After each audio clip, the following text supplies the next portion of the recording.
My name is JD Penn. I work with Elite XC. I'm in the fight division. The fight division part of the company. I also do things with BJ Penn and with the family and around MMA.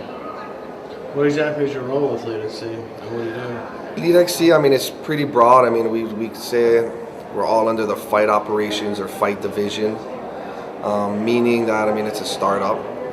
We're barely over a year and a half, so we have a lot of positions, but probably if we had to point it towards one, I take care of all the venues. Take care of the production side and putting together all the venues. You used to promote Rumble on the Rock, and what was that like back in the day, and what happened to Rumble on the Rock? I miss the Rumble on the Rock days. I started doing Rumble on the Rock. We started in Hilo, where I'm from. We started with our first event, had Cabbage as the main event. We did about 1,500 people. After the next event, we did about 2,000 and started growing from there. Then we decided to go to Honolulu and put on BJ Penn versus Gomi for a world title fight, lightweight fight.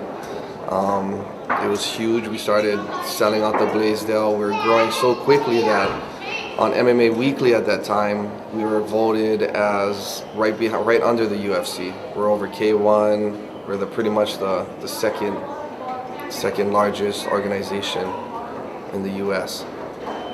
What's it like being brothers with BJ, and what kind of responses you get in Hawaii? The response is huge. I mean, just when you meet local people, you can kind of tell there's a tight niche about them. I mean, the Hawaii people like to stay together. In Hawaii, he's huge right now.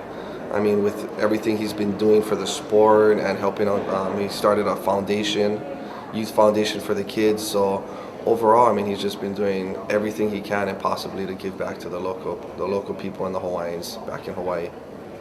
Do you have any intentions on ever being a promoter again, putting together any fights? I do that right now. I mean, with Elite XC. So, doing that, I mean, I'll always be around MMA, promoting, managing, training partners, a cornerman, whatever I can do. I'll probably be around MMA my whole life. What was it like growing up with BJ as a kid? Like, you're the older brother, did you used to beat him up all the time or anything?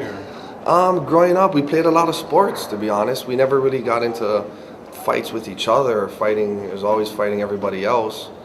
It was just growing up in Hawaii. That's what everybody asks, why are Hawaii fighters, why are there a lot of fighters per capita come out of Hawaii?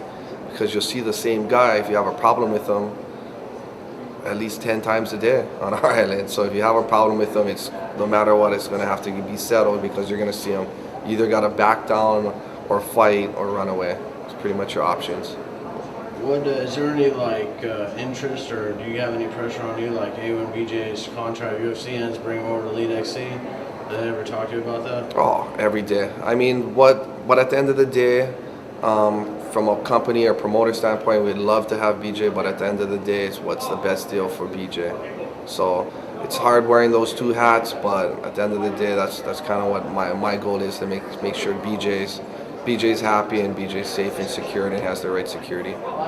Where do you see the MMA business going in like 5 years, 10 years from now? In 5 years, I see MMA just exploding. I mean, it's already exploding now. It's just taking it to a whole nother level. I mean, I look at it two parts, I think. I'm looking at it on the MMA basis of promotions and organizations, and I look at it as the quality of fighters. Imagine in 5 years what type of fighters will be out there, or even 10 years.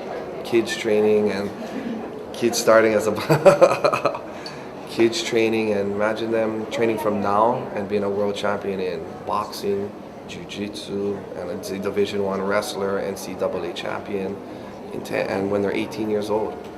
So I think that side will change, and I think on the MMA standpoint or promoter standpoint, there'll be a lot more organizations out there in the next 5 years. And in the next 10 years, there'll probably be at least 3 really strong organizations out there. Did you ever train in mixed martial arts and ever have any fights or competitions? We started training after the second UFC. We started training jiu-jitsu. I've been training jiu-jitsu probably, it's been 12 years now. Got my black belt several years ago. Train MMA at least, I would say 2 or 3 times a week. I mean, I live, breathe, sleep MMA.